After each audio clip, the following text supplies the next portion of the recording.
Olá! O tema de hoje do Estúdio News é os desafios e perspectivas do Poder Judiciário no Brasil.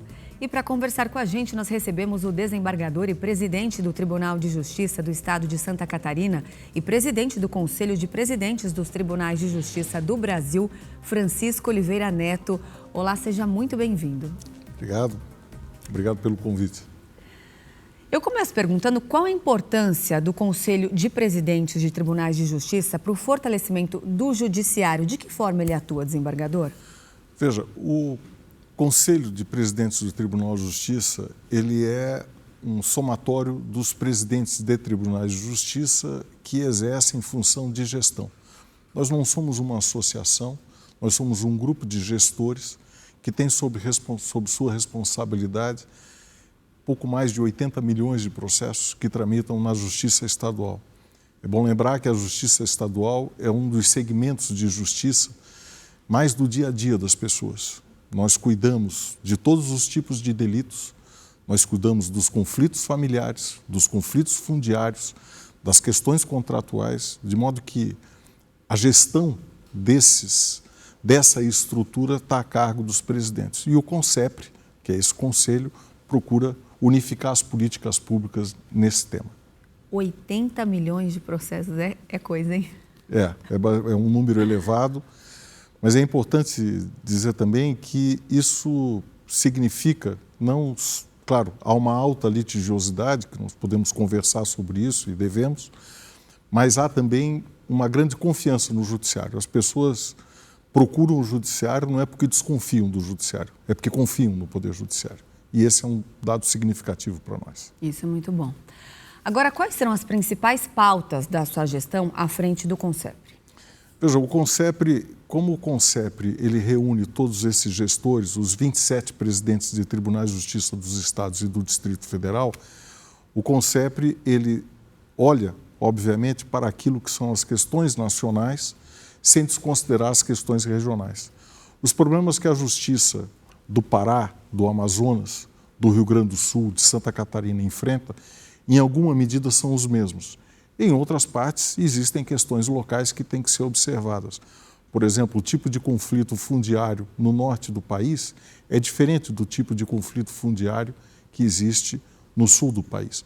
Mas, em alguma medida, nós temos uma política pública idêntica. Questões orçamentárias, questões de tecnologia, questões que envolvem a busca de uma resposta concreta e efetiva do processo, do conflito que existe. Esses são os pontos de atuação nossos. Então, olhar isso de uma forma nacional para que possa ter respostas locais mais concretas é o que nós buscamos. E, obviamente, que assuntos como violência doméstica, sistema penitenciário, conflitos de consumidor, conflitos de terras, conflitos, falei há pouco, a violência doméstica, que é um problema nacional, é uma questão nacional, questões relacionadas a crianças e adolescentes, todos esses são assuntos que são as nossas pautas de enfrentamento. Desembargador, como o senhor pretende atuar para garantir maior uniformidade e cooperação entre os tribunais de justiça estaduais? Os tribunais de justiça, como nós temos hoje um sistema, há 20 anos o Brasil tem o Conselho Nacional de Justiça. O Conselho Nacional de Justiça ele aponta um rumo para a nossa política pública no sistema de justiça. Então, buscar esses elementos em comum, ele contribui e ajuda para que a gente possa pulverizar, pegar aquelas práticas que são práticas locais e transformar em práticas nacionais. Políticas que são desenvolvidas para enfrentamento de violência doméstica, por exemplo, em determinado estado da federação, replicar aquilo para os outros estados da federação. Esse é um mecanismo que, de tempos em tempos, o colégio se reúne justamente para aprovar essas políticas, enfatizar a necessidade de observá-las e procurar criar esses mecanismos para que a gente possa melhorar a forma de atuação do judiciário, porque esse é o objetivo de todos nós, melhorar a forma de atuação do Poder Judiciário. A integração hoje é muito importante, isso gera mais eficiência? A integração gera eficiência. Hoje, por exemplo, veja, nós já abandonamos o papel em todos os estados da federação, a justiça já é digital, né? Mas o fato de ser digital, nós ainda temos uma diversidade de sistemas operacionais, de sistemas da operação disso. Agora, o que acontece é todos os tribunais estão sempre sentados, dialogando e conversando para tentar unificar isso, transformar isso num só. São etapas desse desenvolvimento, que obviamente com a pandemia tiveram que ser acelerados. Mas nós estamos diuturnamente trabalhando nisso, né, de uma forma a ter respostas únicas para esses problemas comuns.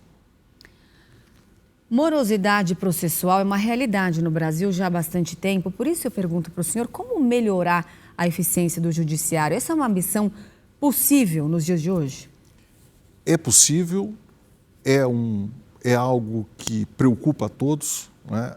Se olharmos o sistema de justiça, por exemplo, se eu falar para você que há 20 anos atrás, e para o telespectador, há 20 anos atrás nós tínhamos uma concepção de que um processo terminava com a sentença.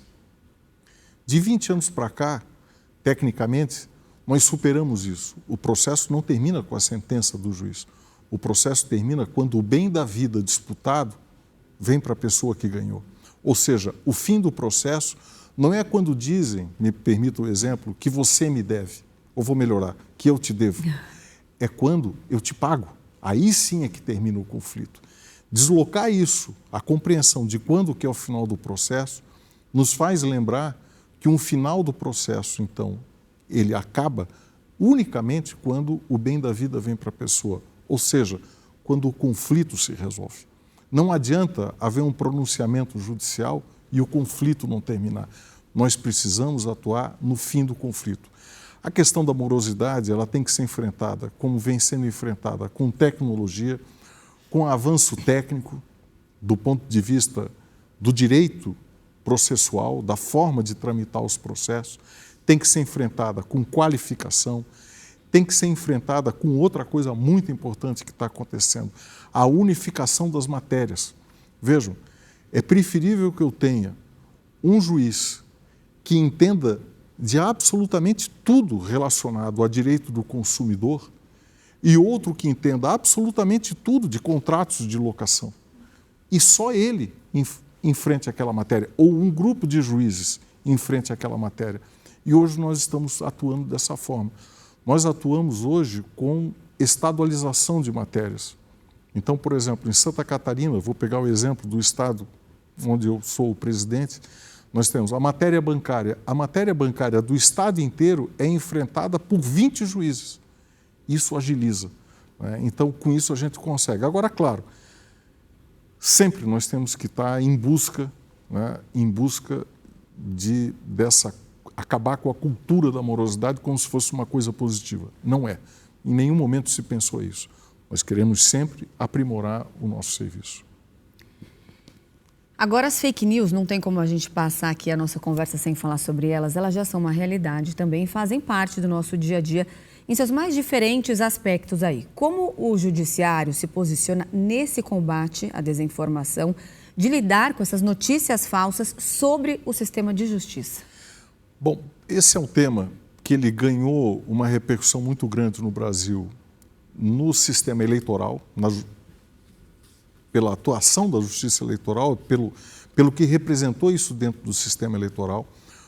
O Tribunal Superior Eleitoral e a Justiça Eleitoral do Brasil, eu penso, na minha avaliação, enfrentou bem esse tema e segue enfrentando bem. Agora, o que a gente percebe, e em relação ao que me toca de modo muito direto, que é as questões relacionadas ao judiciário estadual, é que informação, canais de comunicação, meios de comunicação voltados para esclarecimento e cultura da checagem, né? Então, quando as pessoas veem uma notícia referente ao Poder Judiciário, primeira coisa, buscar informação nos nossos sites, nos nossos canais de comunicação, porque o poder público obrigatoriamente tem que reproduzir a cultura da vida das pessoas no que toca a isso. Então, tem Instagram, ou seja, os diversos mecanismos, as redes sociais, nós estamos presentes com informação oficial. E a outra questão é a possibilidade da checagem, né? Sempre isso, né? Divulgar essa cultura, trabalhar com essa ideia, essa compreensão de que as pessoas têm que checar a informação. Assim como acontece né, em qualquer grupo de rede social, que alguém entra com uma informação, esses dias eu vi isso ainda num grupo que eu participo, um entrou com uma informação. Logo, sempre tem alguém, uma boa alma, que entra com uma informação dizendo, não, espera lá, vamos checar, vamos ver se é isso. É divulgar e trabalhar com essa cultura. Eu acho que nós conseguimos, o poder público consegue informar bem a população se ele ter presente isso. É porque grande parte dos brasileiros sabe das fake news, afinal de contas a gente lida com elas, mas não tem essa cultura da checagem, né? Eu acho que isso é fundamental e do ponto de vista da administração, dos gestores públicos, nós temos a obrigação de facilitar essa checagem. E como é que nós facilitamos? Transparência. Transparência. O Poder Judiciário, ele é um órgão, por natureza, transparente, ainda que, por vezes, se critique ou que se diga que não há transparência, mas é sempre bom lembrar. A cultura da transparência para nós ela é uma coisa tão forte que, veja, qualquer ato meu como juiz, ele é pelo menos, se eu tenho um processo que é segredo de justiça entre A e B, e dou uma decisão, a minha decisão ela vai ser checada pelo menos por dois, por A e por B. Ou seja, mesmo naqueles casos em que há segredo de justiça, o volume da fiscalização é intenso. Então, essa cultura para nós ela não é novidade, isso faz parte do nosso dia a dia. E trabalhar em cima dela sempre é o nosso objetivo maior. Agora, falando em fake news, muito desse processo de desinformação nasce no mundo virtual, com o compartilhamento aí quase que instantâneo de notícias falsas. Por isso, conte para a gente qual o impacto da digitalização e da inteligência artificial também, tanto na modernização da justiça, que até o senhor está falando aqui que o papel está sendo deixado de lado, né? Quanto para os desafios que elas impõem. Bom, primeiro, eu acho que do ponto de vista da informação e da transparência, né, transformar a transparência, ela deixa de ser um ato de vontade do gestor para ser uma obrigação, né? O que, aliás, isso não é para ser novidade nenhuma na administração pública. Isso tem que ser um ambiente natural. Ou seja, para o judiciário, eu falo da minha perspectiva de atuação, no judiciário, o ambiente de questionamento, ele é comum, ele é natural. Ou seja, tomar uma decisão sim ou não, ela vai impor um desconforto e vai impor também um questionamento. Esse é um ponto.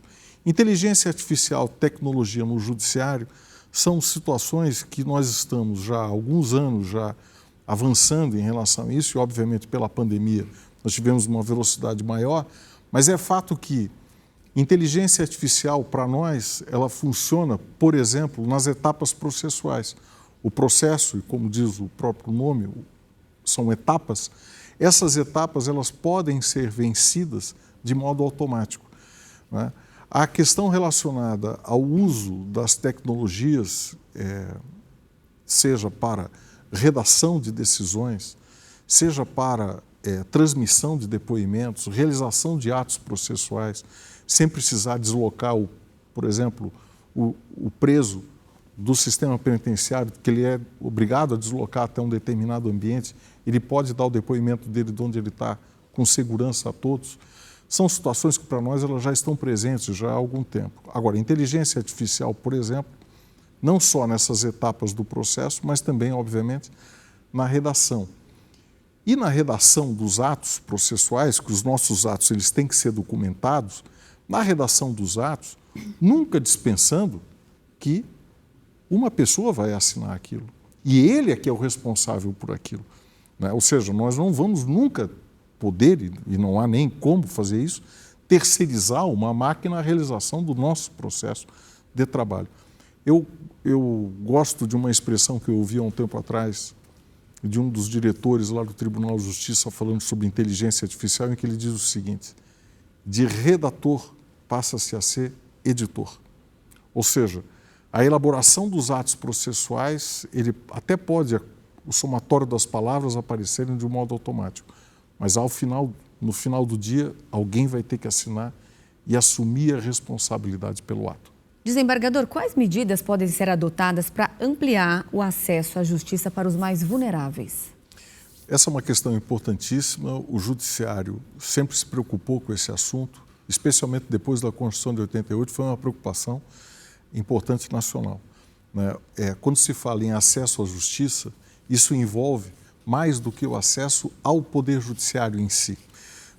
Isso envolve também o acesso às defensorias públicas, acesso à advocacia, acesso aos sistemas de segurança, de modo que o Poder Judiciário atua nesse sentido, sempre no sentido de fomentar que as pessoas procurem os canais adequados para que a sua questão seja submetida ao Poder Judiciário de modo claro, definido, qualificado, vou dizer assim. Por quê? Porque não adianta chegar ao Poder Judiciário com uma questão sem estar claramente definido qual o ponto que merece a resposta, porque senão a resposta pode não ser a resposta adequada.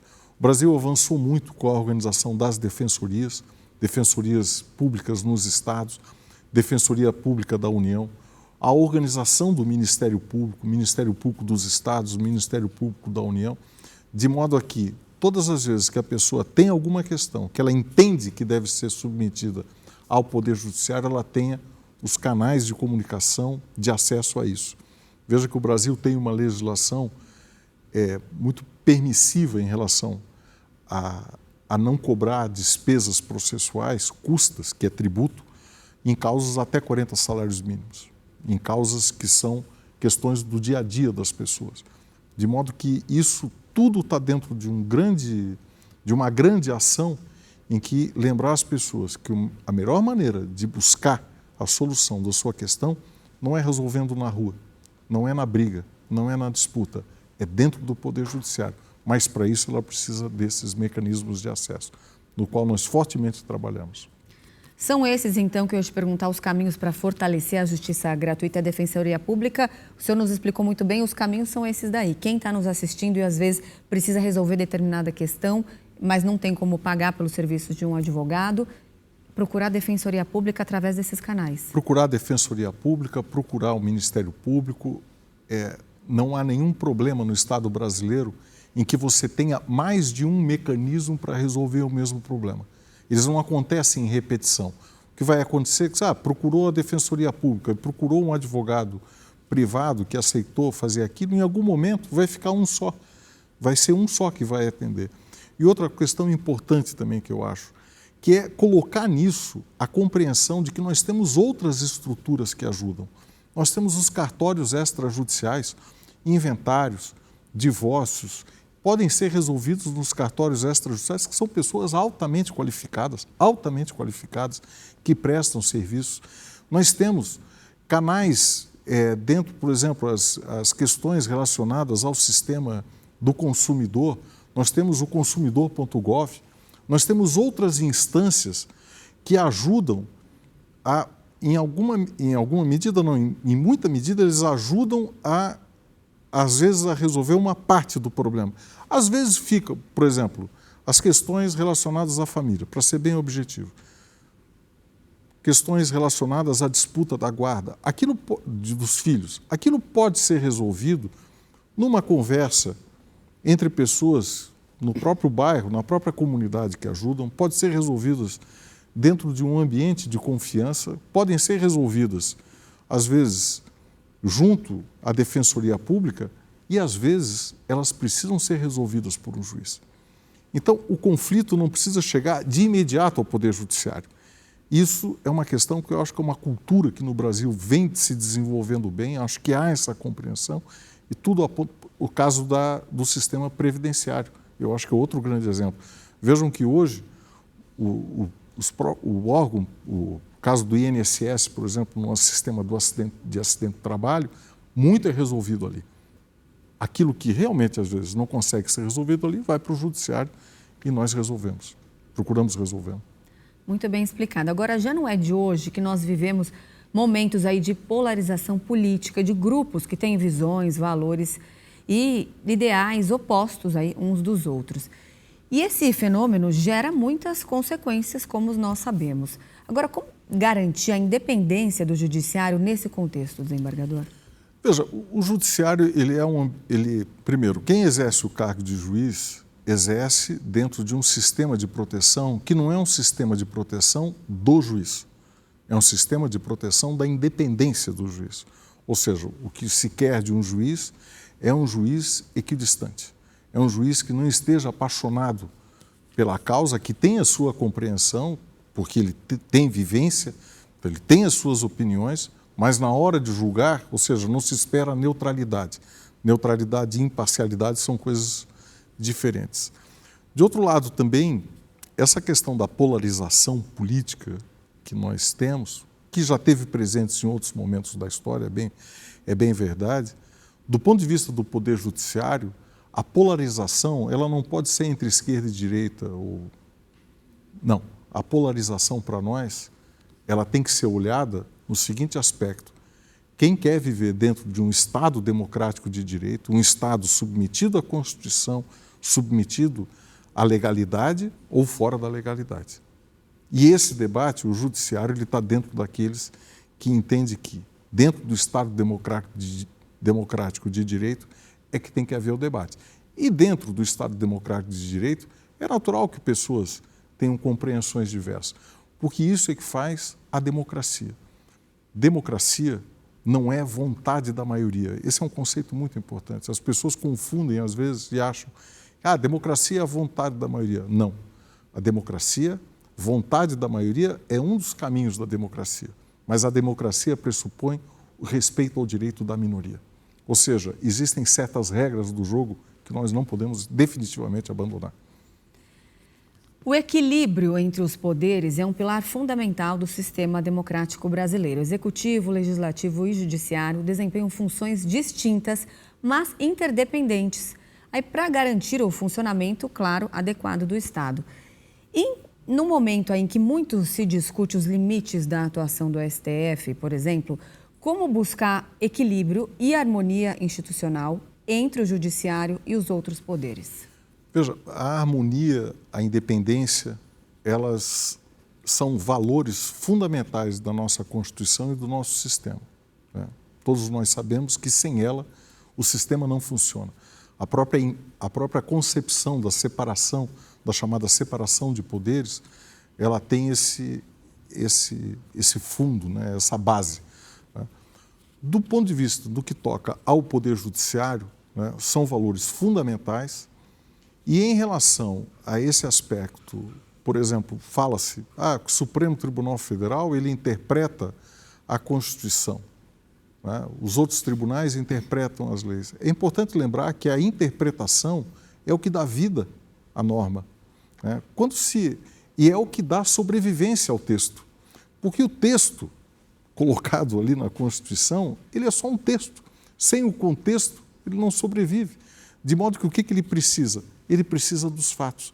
E os fatos, eles vão provocando interpretações e reinterpretações. Então, quando o Supremo interpreta de um determinado momento, depois ele revê aquela posição, altera aquela posição, isso se dá dentro de um ambiente de naturalidade do sistema, porque ele está dando vida ao texto. Ele está dando vida ao texto. E isso acontece com o juiz da comarca mais distante ao Supremo Tribunal Federal. Por isso que, para nós, esse é um ambiente natural. E, obviamente, todos, dentro da estrutura do judiciário, ocupam cargos que seguem um procedimento em que há participação de todos os poderes. Do legislativo, seja o juiz que entra por concurso público, seja o juiz da Suprema Corte que entra por indicação do presidente da República, mas que passa pelo crivo do legislativo até tomar assento na Suprema Corte. Recentemente, nós comemoramos os 40 anos da redemocratização do Brasil após um período de 21 anos de ditadura militar. O nosso regime democrático ainda está em construção, mas nós estamos caminhando. O que se pode esperar do judiciário para torná-lo, desembargador, cada vez mais forte? A democracia ela é sempre uma obra inacabada, né? Então, a democracia ela exige, pela natureza dela, ela exige o repensar cotidiano, ela exige a atenção com os procedimentos, com a forma em que o poder ele se transmite, né? É bom lembrar que o Estado ele não existe por si e para si. O Estado existe por vontade da sociedade. Então, essa sociedade é que impulsiona a forma de ser do Estado. A democracia é o mecanismo de diálogo entre essas estruturas, né, em que sempre a vontade popular ela vai ser soberana, mas desde que ocorra e que se dê através desses mecanismos. Como eu disse há pouco, vontade da maioria é uma coisa, democracia é outra. A vontade da maioria é um mecanismo da democracia, mas não ela. Ou seja, a maioria nunca pode aniquilar com a minoria. Então, se eu tenho um grupo minoritário, nós não podemos ter um jogo em que ele desapareça. E isso é o que a gente assiste, né, em vários momentos da nossa vida. No noticiário do dia a dia, a gente acompanha isso, sempre estarrecido. Mas se a gente passar por observar esse filtro, eu acho que nós conseguimos. O Poder Judiciário cumpriu o seu papel dentro do Estado democrático de direito. Nunca perder esses valores de vista, nunca perder a razão fundamental de todo o sistema, que é a dignidade da pessoa humana e a pessoa humana. Te pergunto agora como o CONSEPRE garante transparência, que o senhor já lembrou bem aqui, e a efetividade na justiça e como ele pode contribuir para o fortalecimento da justiça nos próximos anos. Veja, o Conselho de Presidentes, ao somar a vontade, ao somar o diálogo de todos os presidentes de tribunais de justiça, procura justamente dar essa unidade a uma compreensão. Porque a gente poderia te dizer que talvez há 40, 50 anos atrás, os tribunais de justiça dos estados funcionavam de modo isolado. Não havia esse diálogo. E não era que não havia por nenhum outro motivo, senão uma falta de hábito de diálogo, talvez. Mas hoje, essa não é a realidade hoje, né? Então, a realidade hoje, ela impõe esse diálogo.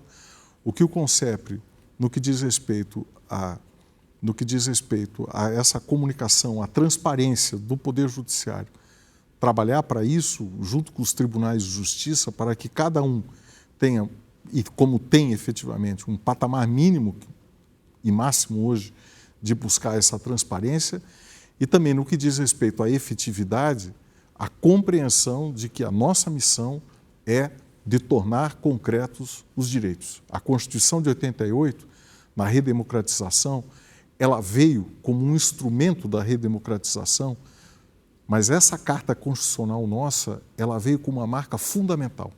Nós ultrapassamos a fase da declaração de direitos, da mera declaração de direitos. Hoje nós trabalhamos com concretização de direitos, o que é muito diferente. A Constituição de 88, ela trouxe uma série de mecanismos preocupados com a concretização de direitos. Não adianta eu dizer que nós somos iguais. Eu preciso concretizar essa igualdade. E essa é a compreensão do judiciário brasileiro. CONSEPRE, os presidentes de tribunais de justiça estão de olho nisso, concretizar direitos. Qual legado o senhor pretende deixar à frente do Tribunal de Justiça de Santa Catarina e do CONSEPRE? Pergunta difícil, né? Eu acho que primeiro de diálogo, compreensão de que os problemas em torno do judiciário são resolvidos com transparência, com diálogo e a redução efetiva e concreta do número de processos. Buscar medidas de gestão que ajudem a dar uma resposta mais rápida, porque o tempo do processo ele é algo interessante, né? Veja que quando a gente fala, por exemplo, se alguém me chega e diz assim, eu tenho um problema de extrema com um vizinho, terreno, a cerca devia ser 10 para cá ou 10 para lá. Eu não tenho condições de uma resposta imediata de qual a solução para aquilo. Vou precisar pesquisar, analisar a situação para dar essa resposta. Mas é importante que essa resposta não se dê de uma forma atabalhoada, de uma forma imediata, porque ela precisa ser pensada, precisa ser estudada, precisa de alguém lá medir, olhar os documentos. Mas também isso não pode se prolongar no tempo. Então, acho que o olhar para isso, de que a falta da resposta ela gera um abalo na paz social, eu acho que essa é a grande... de que trabalhamos para isso, eu acho que esse seria um bom legado. Desembargador, então, só para a gente terminar, queria que o senhor deixasse uma mensagem aí final para a sociedade sobre o compromisso do Judiciário na garantia dos direitos e da ordem social. A palavra é pedir à população, pedir a todos, sempre confiança no Poder Judiciário, a compreensão de que nós somos pessoas que trabalham no setor público, dentro de um sistema que reúne as mais diversas atividades, ou seja, faz parte do sistema de justiça tudo que diz respeito ao Poder Judiciário e, mais do que isso, a compreensão de que nós trabalhamos firmemente nisso com todas as nossas dificuldades, com todas as dificuldades que todas as profissões têm. Não temos dificuldades a mais ou a menos, temos as mesmas dificuldades, mas com um pedido, o pedido de que julguem como nós julgamos, ou seja, primeiro conhecendo, primeiro sabendo o que acontece e aí sim emitir a sua decisão. É o que nós fazemos nos processos de todos, que quando for em relação ao Poder Judiciário, façam o mesmo, julguem como nós julgamos, com calma, com tranquilidade, com serenidade, para poder emitir as suas opiniões. Tá certo, desembargador. Foi uma honra recebê-lo. Muito obrigada pela visita aqui aos estúdios da Record News. Eu agradeço. Até uma próxima. Até a próxima. O Estúdio News de hoje fica por aqui. Eu conversei com o desembargador e presidente do Tribunal de Justiça do Estado de Santa Catarina e presidente do Conselho de Presidentes dos Tribunais de Justiça do Brasil, Francisco Oliveira Neto. E você já pode acompanhar essa entrevista pelo nosso canal no YouTube, no Play Plus e também pelo nosso podcast disponível no Spotify e no Deezer. Eu espero você no próximo programa. Até lá!